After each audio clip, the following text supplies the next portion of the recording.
Salam, and welcome to the People of Palestine podcast. I'm your host, Saja al-Wishahi.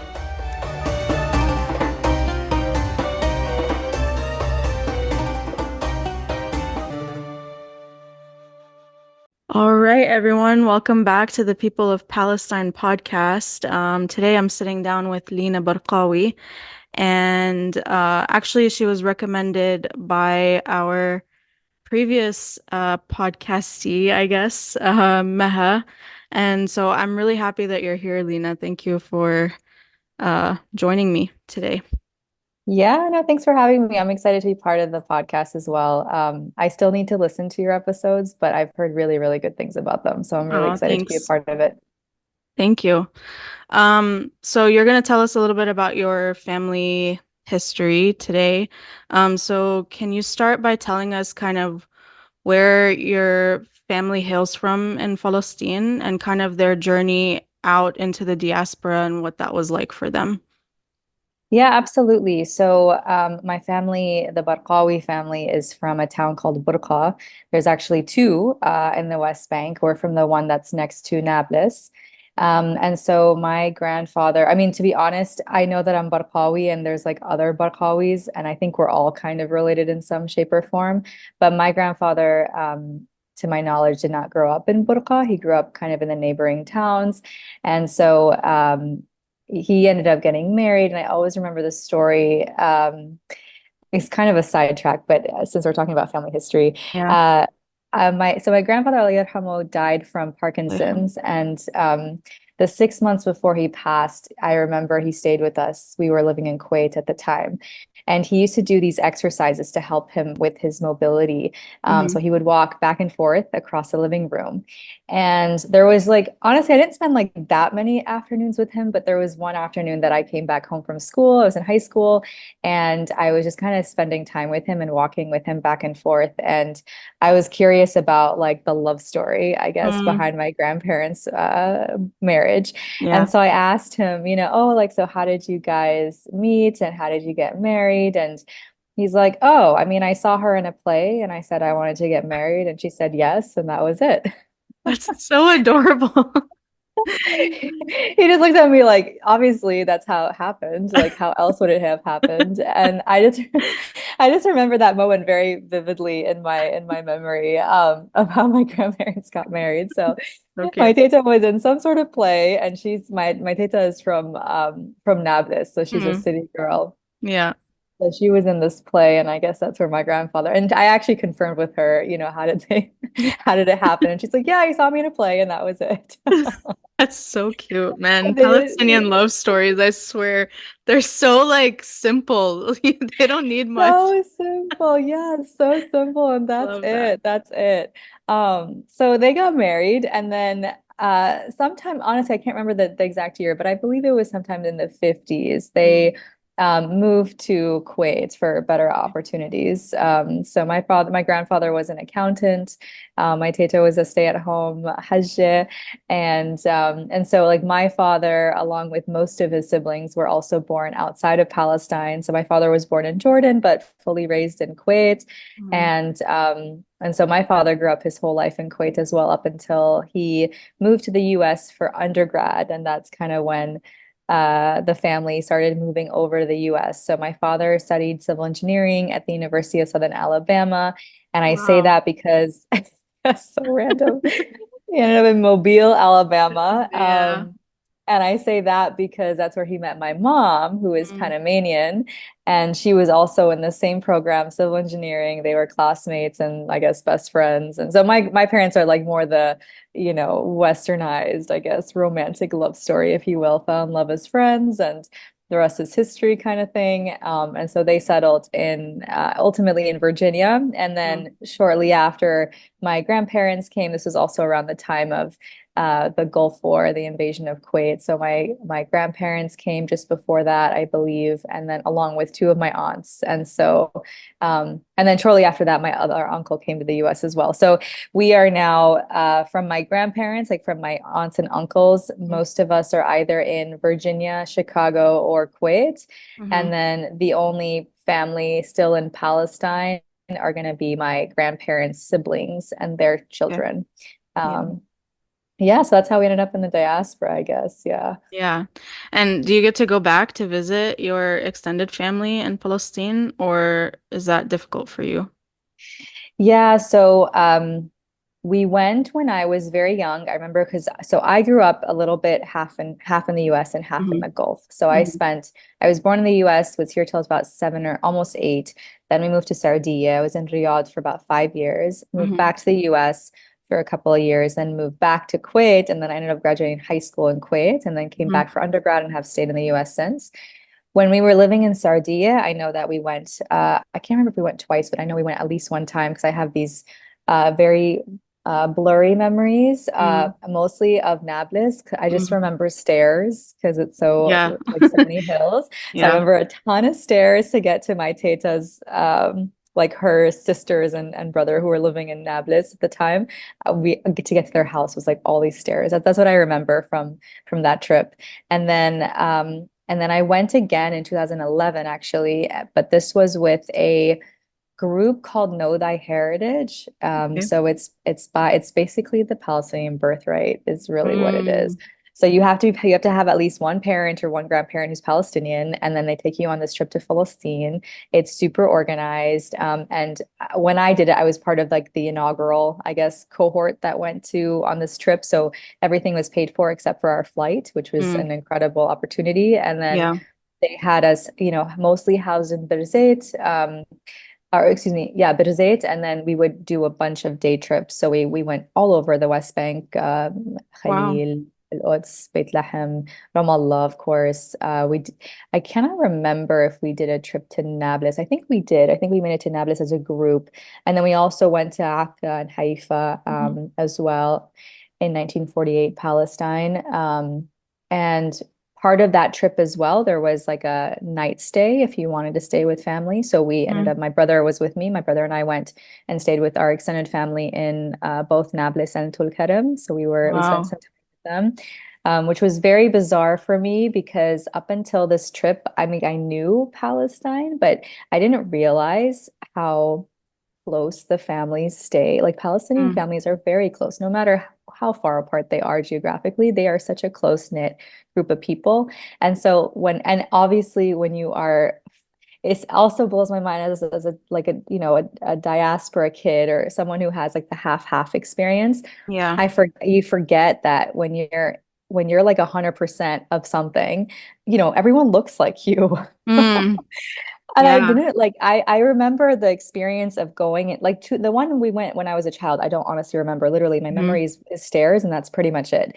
But the 2011, I was what, 20 maybe years old or Hmm. 19. I was an undergrad, so I remember it very, very clearly. And there's something very different about entering Palestine as a Palestinian versus just being in the Middle East more broadly, because I had lived again in Kuwait and Sardinia, and you just get this very bizarre sense of home when you enter Hmm. Palestine specifically. And even it's different than Jordan. Like I know people Yeah. think Jordan is very Palestinian, there's a lot of Palestinians in Jordan, but it's a very different sensation when you enter Palestine as a Palestinian or someone who's of Palestinian descent.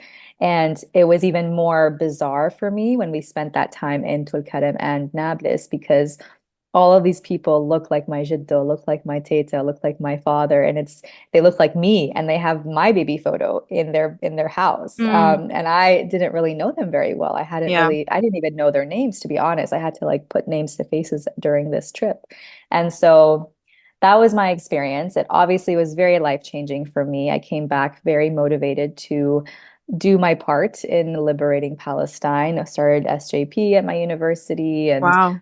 yeah, became very like wanted to learn everything about the history and about, why is it the way it is right now and why are our people still under apartheid, still occupied. Hmm. Um, and so that was my last experience entering Palestine. I have since attempted to enter again and Hmm. have been unsuccessful. So I Mm. tried to go in 2014. I was determined to go and I didn't want to wait for anybody. So I went by myself, which was, probably part of the issue. I think there's obviously, they say that they have a,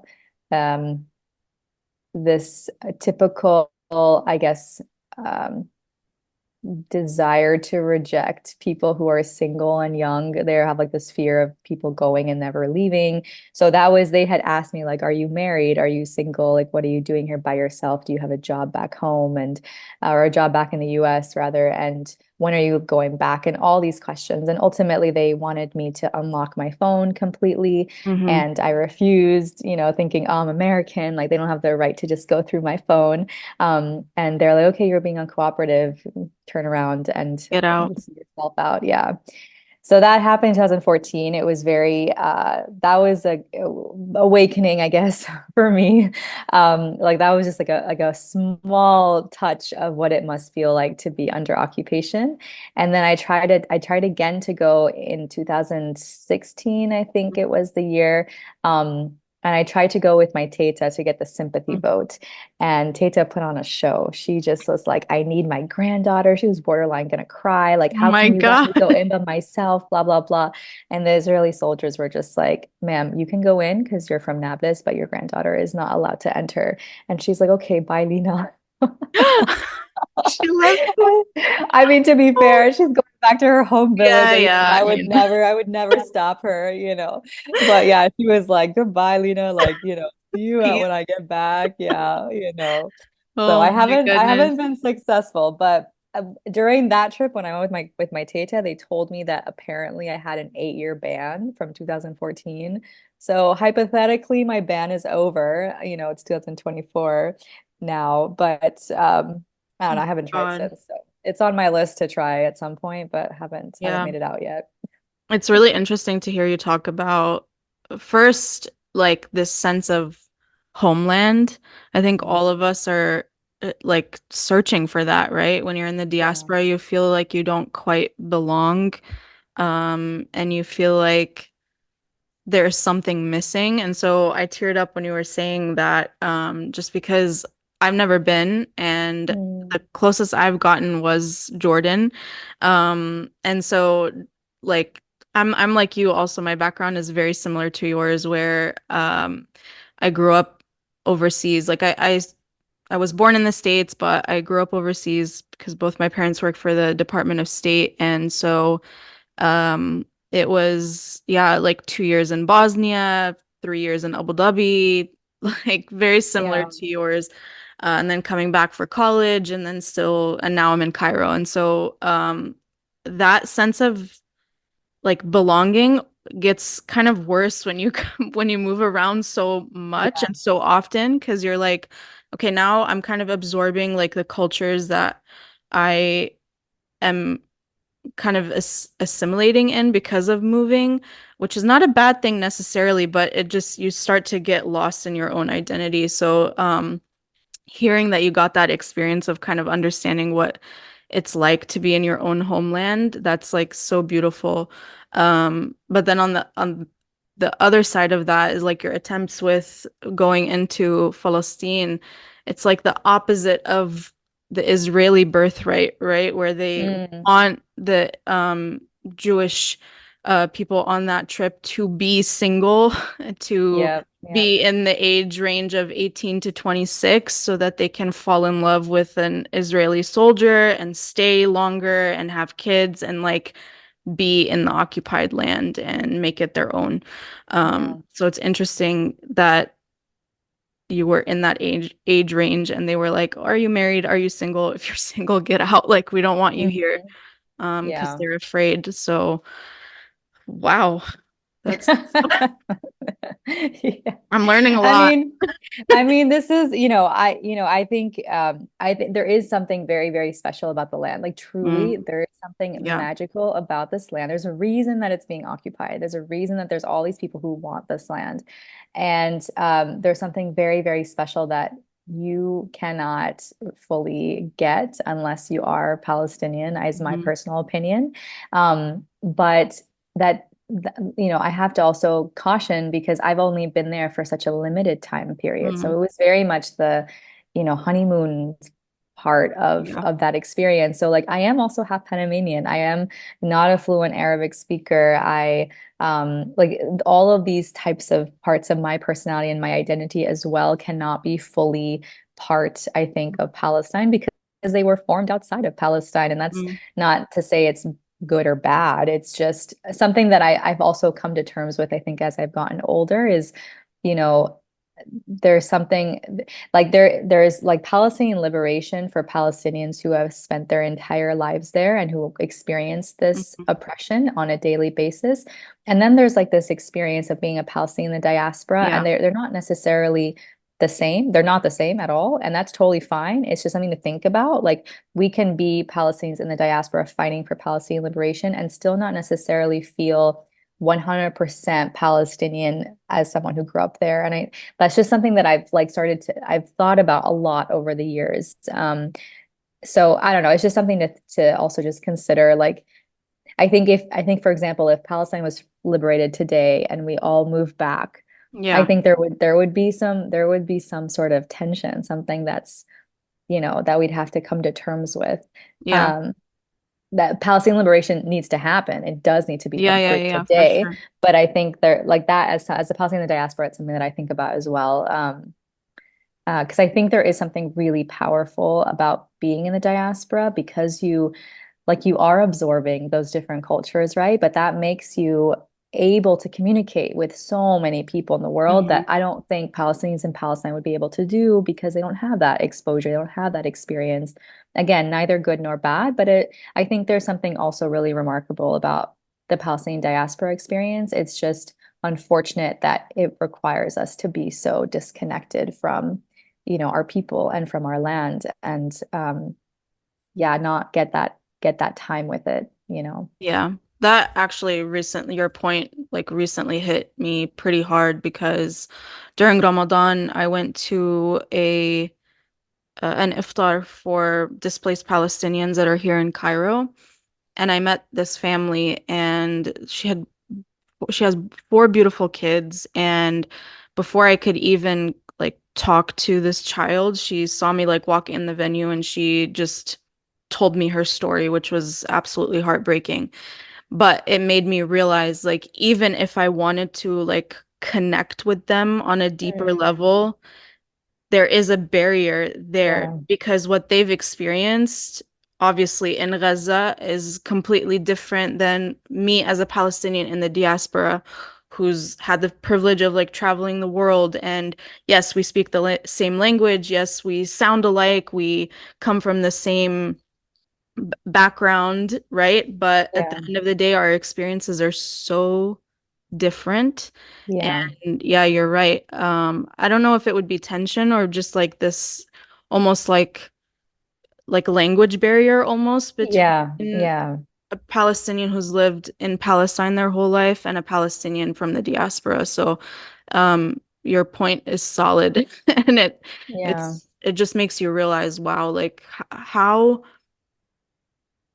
how did I, as a person, like get to grow up in the diaspora in kind of a safer zone, right? And then a family completely across the world is facing so much hardship. It just like makes you realize like it's just the way that my grandparents left and ran in the right direction, whatever that right Hmm. direction is. Yeah.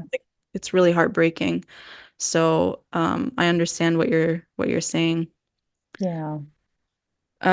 So, but on that note, like how was life for your family outside of Palestine? Was it something difficult for them to kind of assimilate to, or was it normal for them to, was it like an easy decision, I guess? Yeah, I mean, technically, my family wasn't ethnically cleansed. It's Mm, not like they left because of the Nakba or even the Naksa. Like to yeah, my knowledge, my grandparents left on their own accord. That's not to say that they're not connected. I right. think the Nakba obviously probably led to very few opportunities to be successful in historic Palestine, and that may have been kind of the trigger for my grandparents to head out and seek opportunities elsewhere, but they weren't forced technically, like physically forced out of their homes. So there's that. I think Kuwait is its own kind of unique experience, and I don't know if you've had other folks who have Palestinian experiences in Kuwait, but like that's Yeah. another, like when you say people, like everyone who's from Gaza, who's leaving Gaza and Cairo, probably finds so much comfort when they find each other. There's Mm, something similar for Palestinians who grew up in Kuwait. It's not the same thing, obviously, it's not the same thing in terms of experiences, but like if you grew up in Kuwait, you automatically understand like what that mm, means.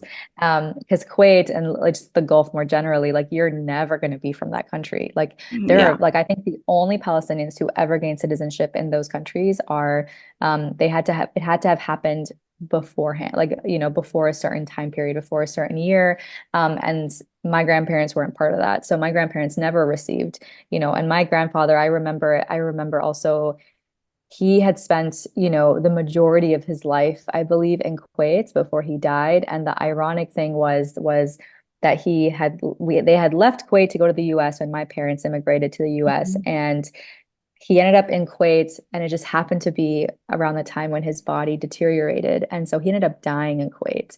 And like I remember that just being such a crazy reality that this is not your land, and he had spent so many years there, and then left, and then somehow dies on that land. And it's just a crazy thing to think about. But I think, yeah, living in Kuwait or growing up in Kuwait, I had a very different experience as well. So like I cannot really relate to some of my cousins who grew up their whole lives in Kuwait, because Mhm. I was the privileged American who could, come and go as I pleased from Kuwait, whereas I have cousins who have Lebanese citizenship, and it's Mhm. not the same thing.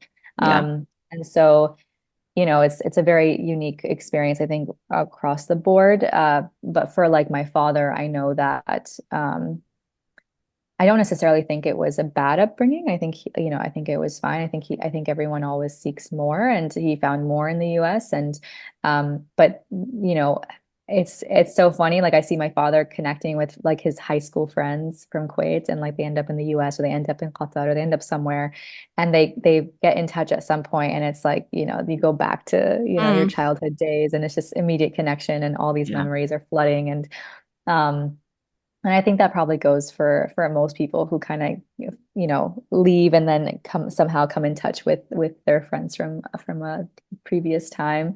Um, but yeah, I don't know if there was like something specific you wanted me to touch on from that part of No, not the. necessarily. I just I know for some families like it would be a hard decision for them to leave Palestine, whether they Mm, were forced by the Nakba or the Naksa or just on their own like volition. But it's interesting, like just from family to family, how like the decision to leave at some point does become necessary because you just yeah. need to find a better life for yourself and for your family, your future family, whatever your goal is in life. And so I just wanted to hear about your experience. But then I'm wondering on like how your parents kind of kept Palestine alive for you as a child, Mhm. since you Yeah. lived in so many places and kind of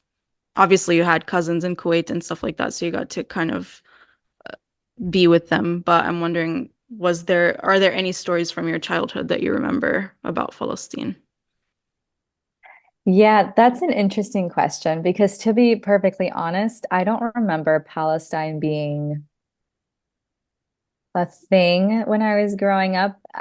I remember, I remember, what do I remember?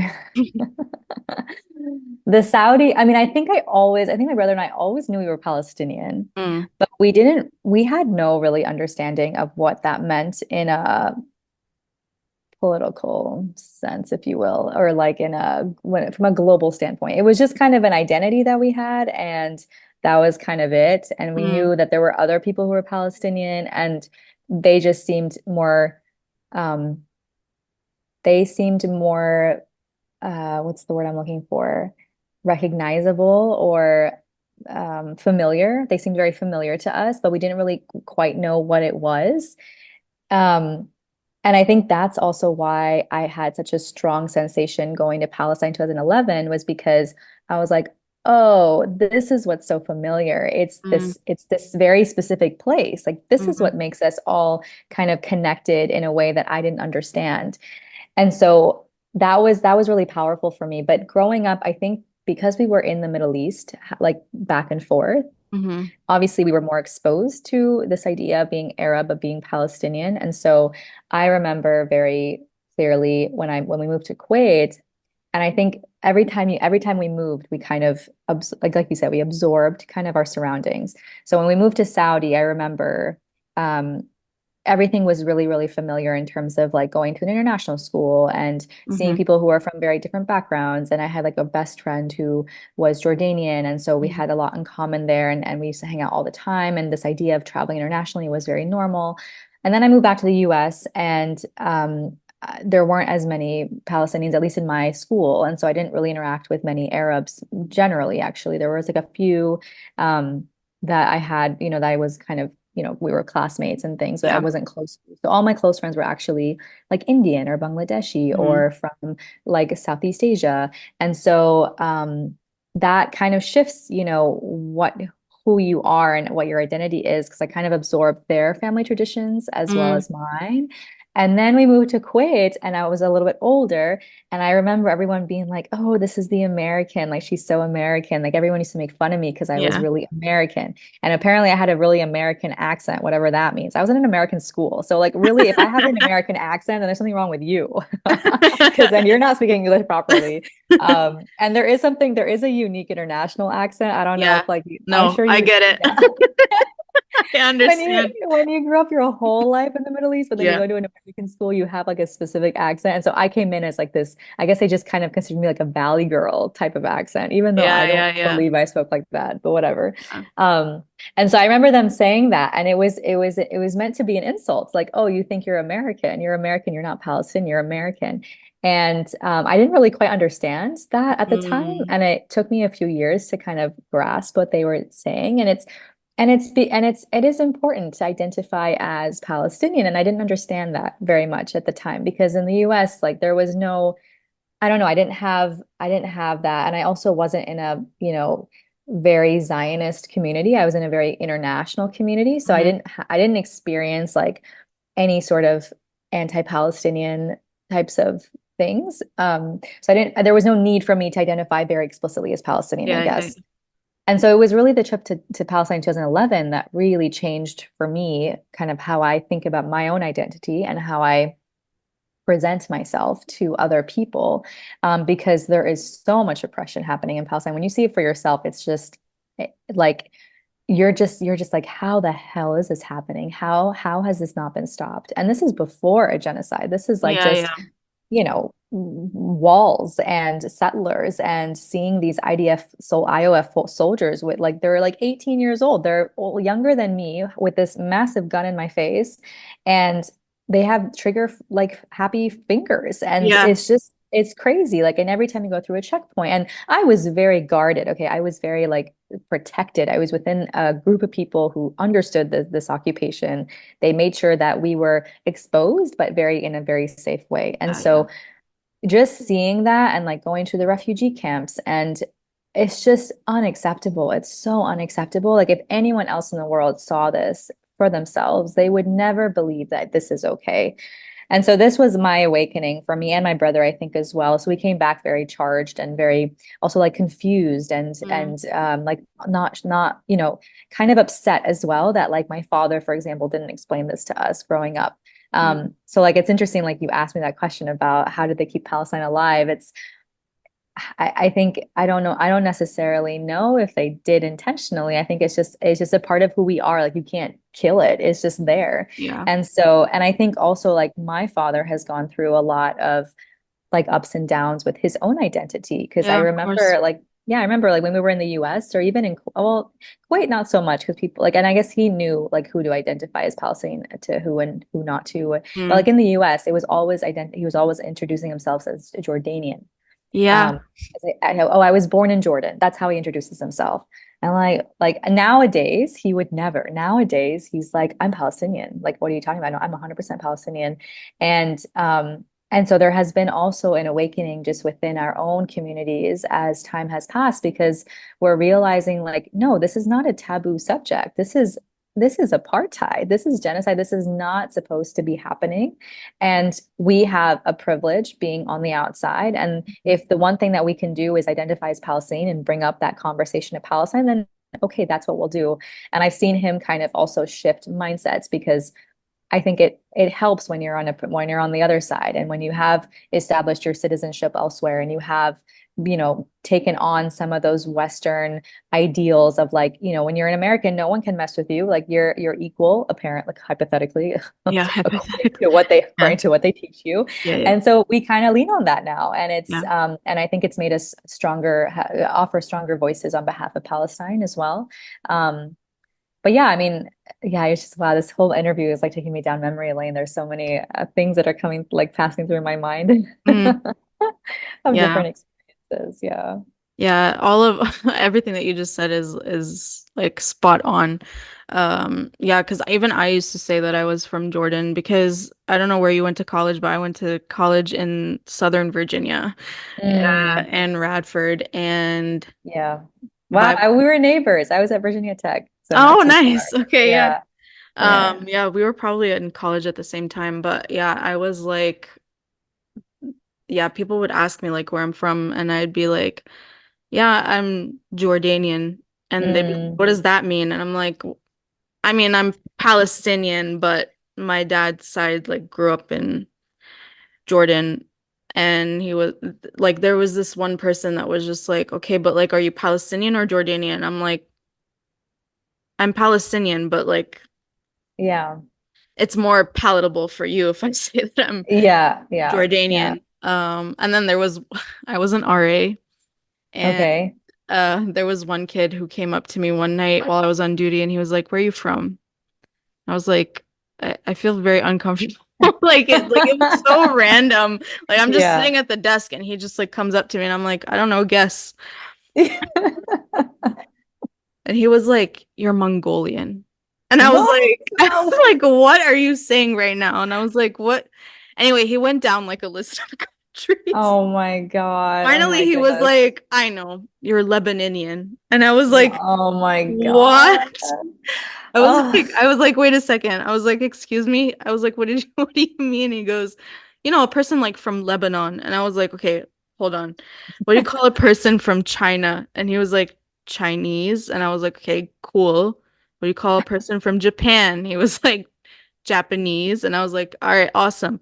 Now a person from try again. Lebanon is, and he was like, Lebanonian. Like he was so like, and I was like, you know what? Oh my God, the I was like, go ignorance. look at a map, go Google Uh, something. I'm not talking to you. Don't come back uh, here uh, until you figure it out. Um, yeah. But like you're saying, like when you go to an international school growing up, you are exposed to so many yeah, different people, and it just like it doesn't matter like race, ethnicity, like where you're from, you just all are in the same school, and you become friends with one another, and it's just that's normal. That's actually what should exactly right. happen in the real world. But like you, I've also had an experience in the international school where I was like, well, I'm American, so for International Day, I'm gonna sing the, national anthem. And somebody was like, Mm. no, like you're not American. And I was like, yeah, but I am. Absolutely not. Yeah. And they were like, no. And so like it was all these like American kids being like, you're not American. And I'm Mm. like, I am though. Like I don't like Yeah. we are here in this country representing America, so I am. Yes.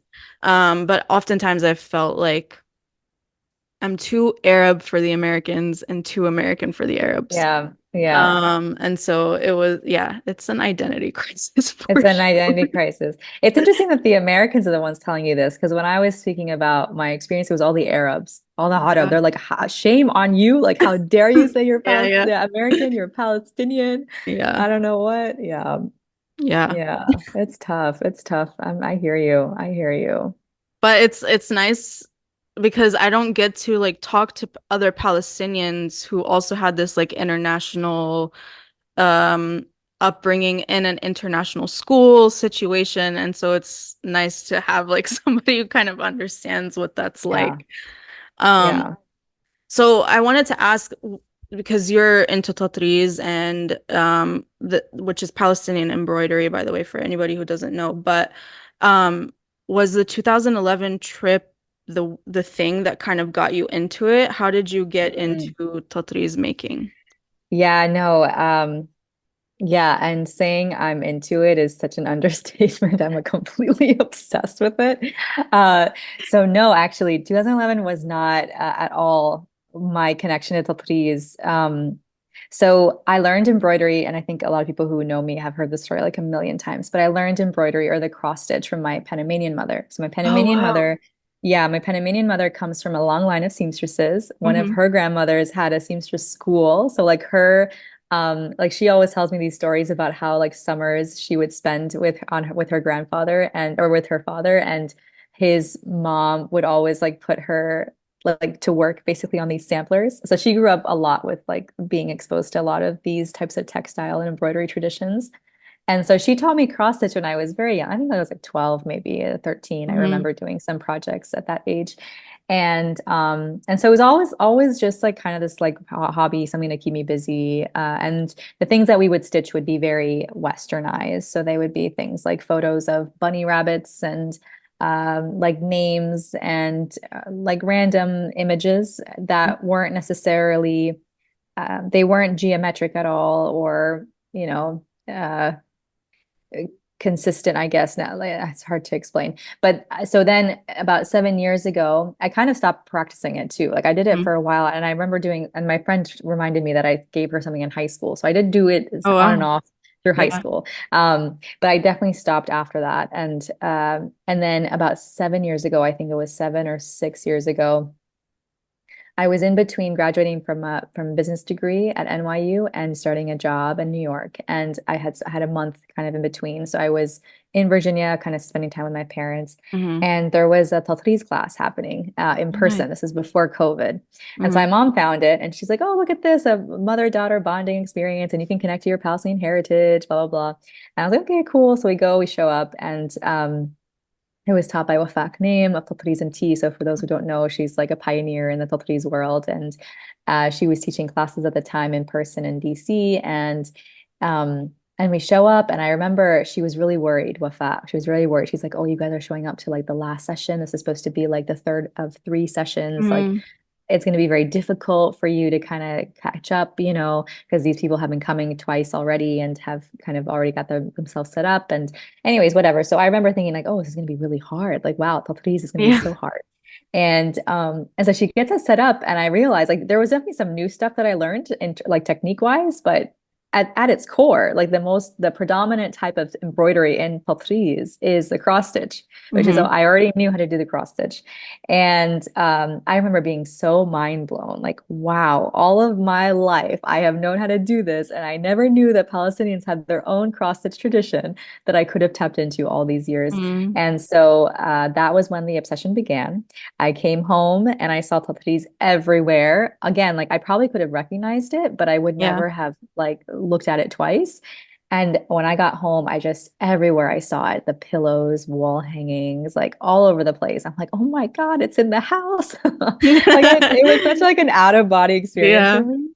And so then I became obsessed with it and I picked up one of the pillows and I'm like, I decided I'm going to do this pillow, I'm going to copy it and I'm going to frame it. So that was my first Mhm. project.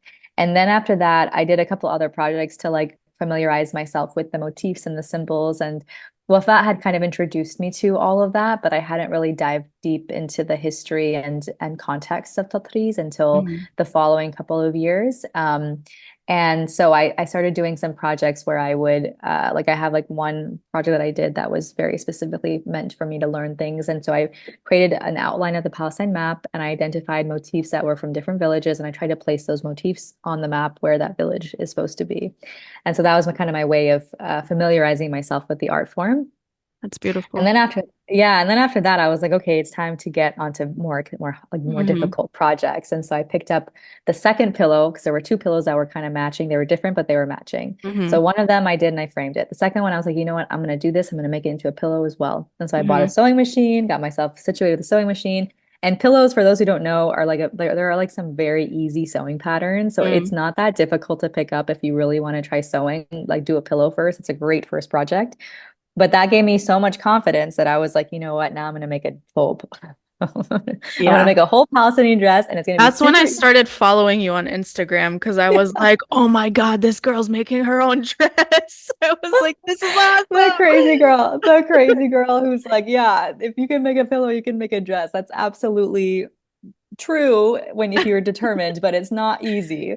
Yeah. So that was my journey into Tatreez. And I remember I was like, oh, this is going to be my practice thobe because like part of the tradition is you get married in your thobe. Like you make Mm-hmm. like historically speaking, women used to create all the entire, not even just one dress, they would create a trousseau of bridal gowns to wear for all the different festivities for getting married. And so I thought, okay, this will be my practice dress. And then I'm going to make something super fabulous. Because at the time I was single, I'm going to make super amazing, royal, like really bright colors and velvety fabric and I don't know what. Um, and it took me too long to make that first dress. So I ended up finding someone and like getting engaged. I was like, okay, fine, I'll wear this one. And I finished it just like 2 weeks before our Ketchup Tap. I mean, I was like on crunch Wow. time. I'm Wow. surprised Wow. honestly that I Wow. made it happen. Yeah, it was a long journey. And so yeah, so then I created that dress and got married. And then after I got married and finished that project, I was like, what am I going to do? Obviously, I have to teach everyone else how to do this. Yeah. And so that's been my current project over the last year and or so, is transitioning more from like, uncovering this and sharing the knowledge and spreading the knowledge and love. Because really it's I mean, I can talk for hours about Tatri, so you're just gonna have to stop me at some point. But it's really quite a remarkable tradition that Mm-hmm. doesn't get the right attention that it deserves, and it's been kind of lost, I think, for a little bit. But I think people are starting to wake up and try to access it because it really is quite. It's kind of like that. Honestly, now that I think about it, and we're having this conversation, it's kind of like that sensation that I had when I first entered Palestine Mm. when you start doing tatreez, there's kind of this sensation that happens, and it's like, oh, this has been lying dormant all this time, but it's always been within me, and I just needed that window of opportunity to get exposed to it, and then after that, it's game over. It's like you're just like you'll just be making a thwab for years, Yeah. and that's it. Yeah. Yeah, that's so beautiful. I think it's such a beautiful like art form. And actually, I bought a dress back in like December of 2022, and I just wore it for Eid this year for the first time. And I felt like everybody everybody was looking at me like walking through this like hotel for like Eid dinner. And I was like, keep looking, like this thing Yes, is beautiful. yes, Like, and yes, I yes, am Palestinian. Like it was just like this like yep, I'm here yeah. and we are Palestinian and keep looking Yeah, because we're not going exactly. anywhere. Yeah, Yes, that's yes, yes, awesome.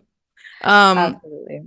like what are your goals then? Are you like looking to get in a museum, like an exhibition, Mm. or what's the long-term goal with your Tatreez? Yeah, so okay, I have to also say that after I graduated, so it's funny. So I mentioned earlier I'm not fluent in Arabic, Mm, but I did spend a summer in Amman doing intensive Arabi. And while I was there, this is kind of a longer story, but while I was there, I met these people who were coming from NYU, from these mhm, master's programs at NYU, and they were telling me how NYU has like really great scholarship programs, especially if you want to learn Arabi, and they have mhm, these really great opportunities for scholarships. So when I was at NYU doing my business degree, I was also kind of like scoping out the scene on the Arabic mm. side, on like the Middle Eastern, Near Eastern studies side. And I ended up getting a second master's actually. Wow. Yeah. And so my intention was after I finished my business degree, I was going to do this other master's because it has a very strong Arabic program. Hmm. And joke's on me because I had very large loans from my business degree. So I Mm, opted for doing a full-time employment and doing hmm. this degree part-time. And the joke's on me because all the Arabic classes are during the workday. So I didn't actually take a single Arabic class when I was pursuing this second master's. However, the second master's did offer me like a very different skill set. So my background is actually engineering undergrad, then business degree, then I worked at MasterCard and in the innovation labs, thinking about products, bringing products to market. And so I have like zero like exposure to very deep research. Like that is a space that I have a lot of respect for people, and it's just not. I think I enjoyed it because of the subject matter, but otherwise I would Mhm. never do that type of work. Yeah. It is intense, and I feel like not very I don't know, you don't really get as much attention. You don't get paid a lot for that, Right, is my right, right. understanding. So, anyways, but I did use the opportunity to research Tatreez. That was my thesis was all about like practicing as an American, as a Palestinian in the U.S. That was primarily my like what I offered as towards the academic realm, and I learned a lot about. I got really smart on the history, the evolution, the transitions from different reasons people practice Tatreez and use Tatreez, et cetera, et cetera. And there were a couple of things that really struck me as I was doing this research. And one of them was that there was a huge shift from practicing like doing Tatreez for yourself to Mm-hmm. then doing Tatreez for somebody else Mm. after the Nakba. So like Wow. before 1948, yeah, before 1940, and it makes 100% sense when you Yeah, like think yeah. about it. Before 1948, people were doing Tatreez for themselves. They were doing it because it represented their identity, it represented their village. It was a way for them to tell their own individual stories. And then after the Nakba happened, the people who were forcibly expelled were also forcibly expelled from the land that they tended, the land that they were Mhm. working on. So they had this this a huge gap, between them and who they were. And a lot of the Tatreez before 1948 represented the land that they were on. So they get forcibly displaced and they are removed from their main occupation. And so they have to find a way, an alternative way to provide for their families. And what do? They Right. do? Tatreez. So And three. so, but like they're no longer, they're getting paid for it. So now there was like this commodification of Tatreez. And so it always like for some reason that just like really stuck with me. Like this specific moment in time when everything changed in terms of who and how Tatreez is practiced. And I personally am of the opinion that this is one of those very subtle things that Israel stole from us. It's not the obvious thing. It's not like they stole the land. Like when they steal the land, it's very clear and very obvious. Yeah. But them stealing this practice, that this indigenous practice, to me was like heartbreaking because no one really realizes it. So my vision for my new business now, which actually Mm-hmm. it's full time. I quit my job as of like a month ago. Whoop, whoop. Yeah. Awesome. Yeah. It's crazy how it all comes together, right? Like my Yeah. experience past is all about innovation and entrepreneurship, and now I'm doing it with Tatri. So all my education was worth it. Mm-hmm. It was Alhamdulillah. expensive, but it was worth it. But yeah, so my whole vision essentially for my business is to help Palestinians in the diaspora specifically reclaim this tradition of doing Tatreez for yourself. And I think there was something else as well that kind of got lost over time. And it was also this idea of turning to Tatreez very much as a storytelling device. Mhm. So I feel like a lot of people, it's very superficial. Like a lot of Palestinians in diaspora, they love Tatreez and Yeah. they'll pay for like handmade dresses. There's still a lot of problems in terms of how it's valued. Mm-hmm. But Palestinians still, they can at least recognize it and they say, okay, this is Palestinian. If I wear it, it's me saying that I'm Palestinian by wearing it. But they don't realize that the motif, every single stitch tells a story. And because there's like a loss in the language, right? Like they can no longer speak the language of Tatreez because they're no longer doing it themselves. And so that's kind of like the second half of my vision as well, is like one, it's reclaiming this idea of doing it for yourself, but then it's also two, telling your story through Tatreez, like using the motifs, using the colors, using everything about Tatreez to identify as you as an individual. Because I think a lot of people, and it's kind of coming up in this conversation too, it's like Yeah. you're never Palestinian enough for anybody, like no Mm-hmm. matter what your background is, like unless you are born and raised in Palestine, historic Palestine, you feel some sort of like what's the word? Like you feel lost, Off.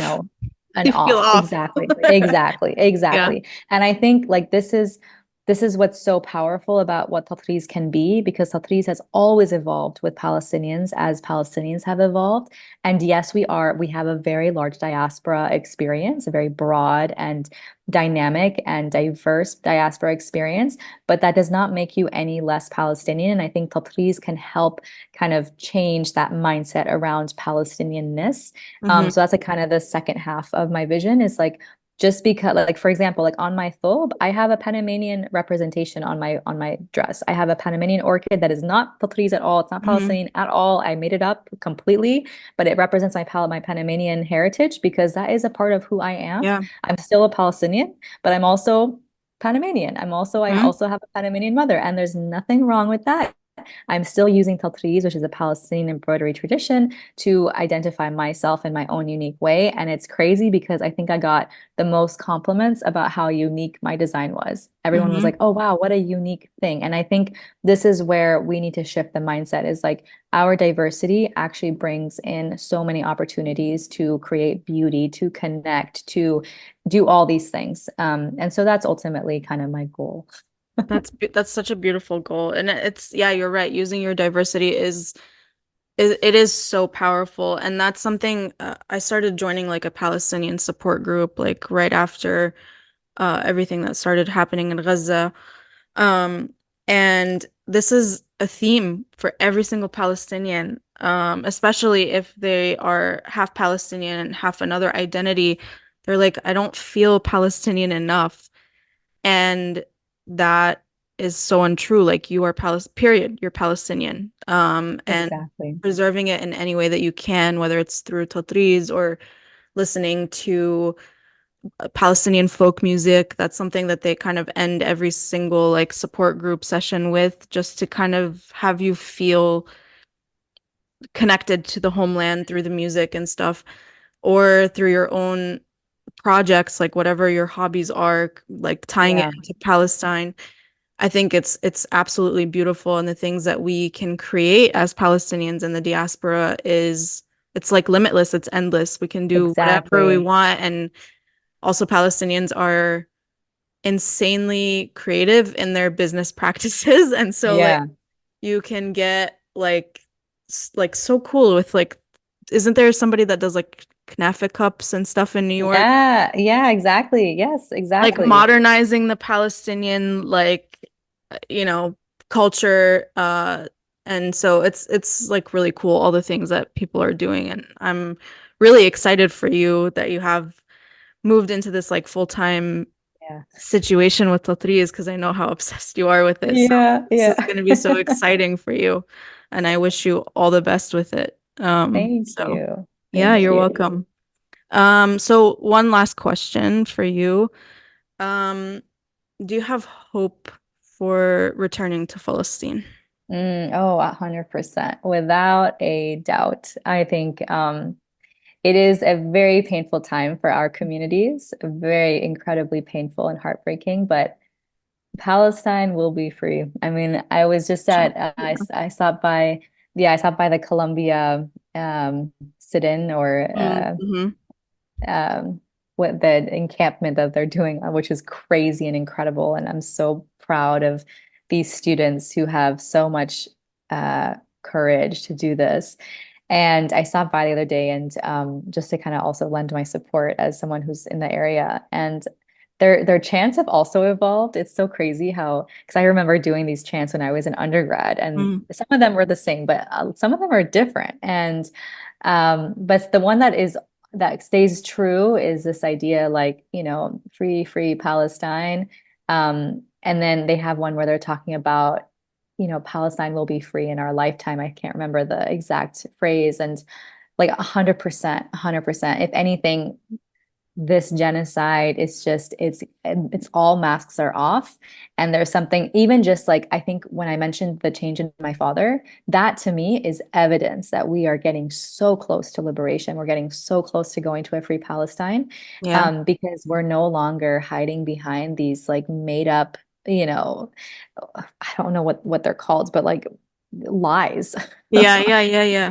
These lies that Palestine doesn't exist and that, all this stuff, like, no. And if my father is waking up and like we're seeing that in across generations, like that is huge because that is a very difficult thing to shift your mindset on as you get older. And I don't know, just it's 100% I have hope. I have no doubt. It's just a matter of when. That's literally what we're waiting for, you Yeah, know? that's the win. Yeah, Yeah. yeah. We have our faith is so strong. So I know for some people it like changes day to day. Like I don't know, today it's kind of rough what we're seeing in the Mm, news, like who knows what's yeah. gonna happen. But I think the overall sentiment is yeah, we have hope and we will return inshallah and everyone will it ends in a happy ending, Mm-hmm. hopefully. 100%. And I remember in October when things were really just like Yeah. shocking still. Like now, unfortunately, it's not shocking anymore. It's kind of expected. But in October, I remember just being like, how is this happening? And so hopeless. Like we're living in a world where this can happen before our eyes on our phones. Like we're witnessing every single thing that's happening here. And I remember there were a few different places that I was seeing this, but the general sentiment was, if you are in the diaspora and you are privileged and you are not forced to survive, you don't have to work towards survival. You are living. Yeah. Your number one job is to remain hope. That is your Yeah. number one job because you are able to do that without a doubt. Everything else is you should do. Yeah, But yeah, like the number one yeah. thing that anyone can do, anyone, Yeah. regardless of your nationality or where you are geographically, if you are in the diaspora, if you are not in Gaza or, the West Bank right now and you're not being occupied and terrorized, you can remain hopeful. And I think that has really, really stuck with me over the last, 200 days, unfortunately. And that's my job at a Yeah. minimum, Yeah. so. Yeah. No, I get that. Especially meeting the families from Gaza, like their faith, seriously Mm, unshakable. Like I know. they're just even like I went to that iftar and I didn't eat like during the iftar. I just like broke my fast with water and the little girl was like, "Why aren't you eating?"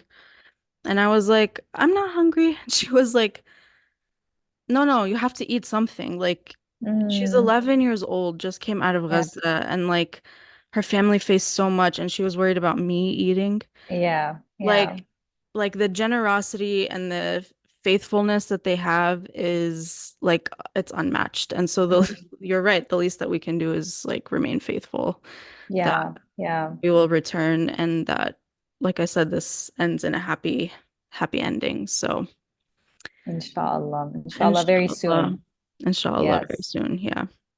Anyways, Lina, thank you so much for joining me today. I really enjoyed our conversation and all the best to you and your new endeavor with your business. And yeah, inshallah, so many blessings upon you. So Inshallah. I mean, and likewise, it's been such a pleasure. thank you. Thank you for doing the podcast. I'm sure people are gonna really um feel at home. It's a one way to feel at home and connected. So Yeah, thank thank you. you. Thank you so much.